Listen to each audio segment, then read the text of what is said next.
அரசினுடைய நிதிநிலை அறிக்கை என்பது தாக்கல் செய்யப்பட்டிருக்கு. 2026ஆம் ஆண்டுக்கான நிதிநிலை அறிக்கைன்னு சொன்னாலும் அநேகமாக இதுக்கு பிறகு வாழ்நாளிலேயே பட்ஜெட்டே தாக்கல் செய்ய போறதில்லைன்றது மாதிரி 2047ஆம் ஆண்டு வரைக்குமான பல்வேறு திட்டங்களை நிதிநிலை அறிக்கையில வந்து அறிவிச்சிருக்காங்க. இந்த ஆண்டில் என்ன நிறைவேற்றும் என்பதுதான் அறிவிப்பாங்க. இங்க ஏதோ 10 ஆண்டு திட்டம் 20 ஆண்டு திட்டம் என்பதை போல நேற்றைய தினம் பிஜேபி அரசாங்கம் பட்ஜெட்டை வந்து அறிவிச்சிருக்கு. இன்றைக்கு மக்கள் எதிர்நோக்கி இருக்கக்கூடிய எந்த ஒரு பிரச்சனைக்கும் தீர்வை ஏற்படுத்தக்கூடிய வகையில் அல்லது தீர்வை சொல்லக்கூடிய வகையில் பட்ஜெட்ல எதுவுமே இல்லை. குறிப்பாக வேலையின்மை என்பது இந்தியாவினுடைய தலையாய பிரச்சனையாக இருந்து கொண்டிருக்கு. குறிப்பாக அமெரிக்க ஏகாதிபத்தியத்தினுடைய அபரிமிதமான வருவிப்பின் காரணமாக இந்தியாவில் பல்வேறு தொழில்கள் முடங்கக்கூடிய அபாயமும் ஏற்றுமதி ஆகக்கூடிய பல்வேறு தொழில்கள் முடங்கி இருக்கக்கூடிய நிலைமை என்பது இருக்கிறது. தொழில் முடக்கத்தின் காரணமாக பல லட்சக்கணக்கான தொழிலாளர்கள் வேலை இழப்பு, பொருளாதாரத்தில் ஒரு கடுமையான பாதிப்பு என்பது ஏற்பட்டிருக்கு.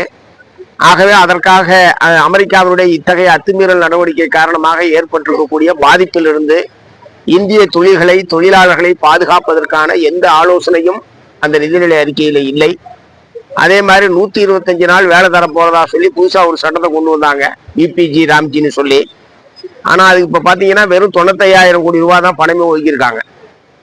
4 லட்சம் கோடி ரூபாய் ஒதுக்குனாதான் அந்த திட்டத்துல 125 நாள் வேலை என்பது தர முடியும். இந்த 125 நாள் வேலை என்பதை அதிமுக பொதுச் செயலாளர் எடப்பாடி பழனிசாமி அவர்கள் மிகுந்த உற்சாகத்தோடு வரவேற்றார். நாங்க ஆட்சிக்கு வந்தா 150 நாள் தருவோம்லாம் சொன்னாரு. இப்ப 30 நாள் கூட வேலை தர முடியாது இவங்க ஒதுக்கி இருக்கிற பணத்துல பாத்தீங்கன்னா. இது வந்து நாட்டு மக்களை, குறிப்பாக கிராமப்புற உழைப்பாளி மக்களை ஏமாற்றுவதில் அதிமுகவும் பிஜேபியும் கூட்டணி சேர்ந்து கொண்டு மக்களை ஏமாற்றி இருக்கிறது என்று நான் குற்றம் சாட்டுகிறேன். இல்லைன்னா இந்த நேரத்திலேயாவது திரு எடப்பாடி பழனிசாமி அவர்கள், நீங்க ஏற்கனவே சொன்னதை நான் வந்து வரவேற்றிருக்கிறேன், வழிமொழிஞ்சிருக்கிறேன். ஆகவே 125 நாள் வேலை தர்றது மாதிரி பட்ஜெட்ல 4 லட்சம் கோடி ரூபாய் ஒதுக்கணும் அப்படின்னு அவர் வந்து வற்புறுத்த தயாரா என்கிற கேள்வியை நான் எழுப்ப விரும்புறேன். இந்த மாதிரி ஒவ்வொரு துறை வாரியாக நீங்க யோசிச்சா இந்த பட்ஜெட் என்பது இந்தியாவுடைய கனிம வளங்களை கார்ப்பரேட் நிறுவனங்கள் கொள்ளையடிப்பதற்கு ஒரு புதிய திட்டத்தை அறிவித்திருக்கிறார்கள்.